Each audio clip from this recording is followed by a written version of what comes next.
I'm Johnny Mac with your daily comedy news. Pay attention to this first joke. It may trip you up. Seth Meyers said, pop star Olivia Rodrigo met with President Biden and Dr. Anthony Fauci to discuss coronavirus outreach. You got that again? Biden met with Fauci and Olivia Rodrigo. That story again. America's #1 teen idol met with Joe Biden and Olivia Rodrigo. Stephen Colbert said vaccination rates are especially low among the younglings. So Olivia Rodrigo went to the White House to promote vaccines. Rodrigo told everybody who's already been vaxxed, good for you. You look happy and healthy. If you didn't get that reference, I'm guessing you've been eligible for a vaccine since December. Colbert, there she is, about to enter the same door used by historical figures like James Monroe, Abraham Lincoln, and Kid Rock. Colbert had Mindy Kaling on and asked Mindy what generation she would place herself in, such as Gen X. Kaling said, do I look like Ben Stiller? Do I look like I'm from the movie Singles? How old do you think I am? The late-night host did not press Kaling, who said she's in the micro-generation between Gen X and millennials. Let's see how old Mindy Kaling is. Mindy Kaling. You know, John, you could do this before the show instead of making everybody listen to you type, but that's not fun. Mindy Kaling was born on June 24th, 1979. Well, Mindy Kaling, PewResearch.org says anyone born between 81 and 96 is a millennial. That makes you, Mindy Kaling, Generation X. Welcome to middle age. Hope you enjoy it. Did you know James Gandolfini almost took over for Steve Carrell on The Office? Imagine how much better that would have been than the Andy Bernard years. Oh my goodness. Michael Imperioli and Steve Sciarippa had Ricky Gervais on their Talking Sopranos podcast. Gervais was praising Steve Carrell, who said he put his life on hold for 7 years. Then Imperioli jumped in and said, you know, they talked about having Gandolfini at one point replace him, meaning Carrell. Did you know that? Gervais said he wasn't familiar with the tale, which is interesting because he's kind of king of The Office, even the spinoffs. Sciarippa then said, I think before James Spader and after Carell, they offered Jim, I want to say $4 million to play him for the season, and HBO paid him $3 million not to do it. That's a fact. Gervais said it was a good decision. Sciarippa jumped in again and saying Gandolfini's interest in taking on the role was because he hadn't worked and it was a number of years removed from when the show ended. I'll jump in there. I know Steve Sciarippa, and I remember him telling me a story one time, and he said, you know, people think I'm rich. Now, don't get me wrong. When we do the show, I get paid really well. I'm paraphrasing here, but he said at the time, and this is when The Sopranos was on, he said, you know, but then we sit around for 2 years waiting for Chase to make another season. So I can see from Steve Sciarippa's point of view why James Gandolfini might have wanted to take on work. Makes sense to me. Gervais jokingly asked if HBO had paid Gandolfini to keep the legacy of The Sopranos pure.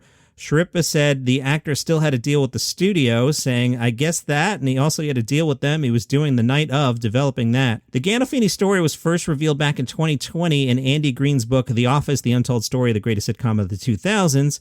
In it, writers and producers were among those who spoke about Gandolfini's potential casting. Brent Forrester said that Gandolfini was really the one that we were excited about. Daniel Chun said, I remember him being really, really complimentary, but he wasn't super familiar with the show. He had watched a few episodes and was really unsure about comedy. He was like, I don't 100% know how to play this.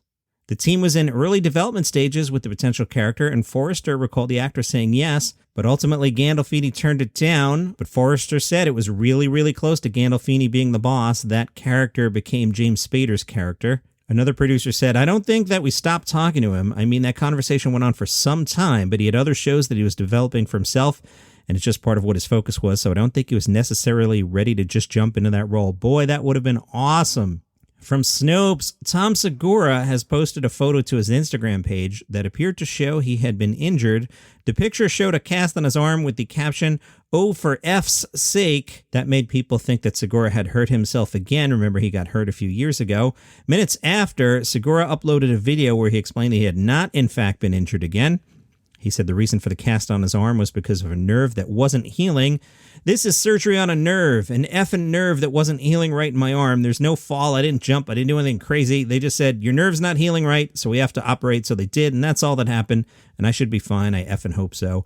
I'll find out if I can travel in a couple weeks for shows I was going to do. I'll wear a cast on stage. I don't give an F. See you out there. Thanks for all the messages. Love you. Bye. The Daily Show podcast is doing a spinoff. Roy Wood Jr. will take the reins of a brand new original podcast. This one called Beyond the Scenes, and it's set to provide an inside look at how producers And writers of the Emmy-winning series use comedy to tackle a variety of complex topics from racial injustice to sex robots.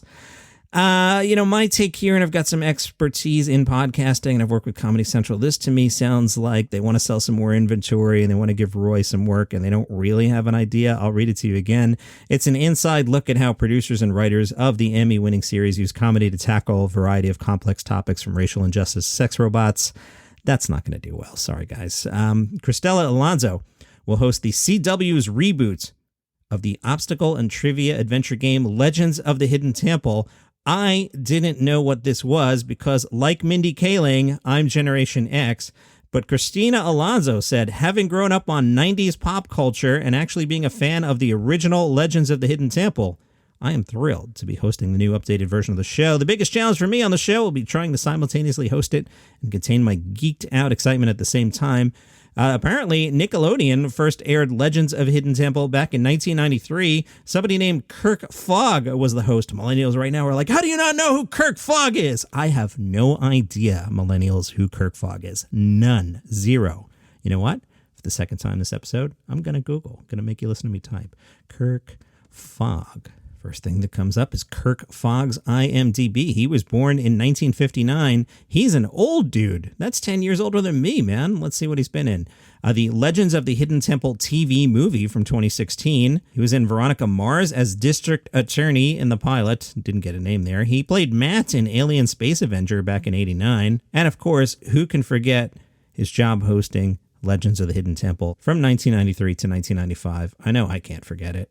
So for you old Generation X people like Mindy Kaling, let me tell you how Legends of the Hidden Temple works. The original show ran for 120 episodes. Kids gave their best shot at adventure-themed physical and trivia challenges such as The Moat, The Steps of Knowledge, and the Temple Run. The CW's reimagining will retain a few of the original games, as well as the speaking Mayan idol named Olmec. Originally voiced by D. Bradley Baker, we know D from doing stuff on the Clone Wars. I'm a Star Wars fan. That's cool. Since the reboot series is intended for adults, the level of difficulty will be higher, so will the cash prizes.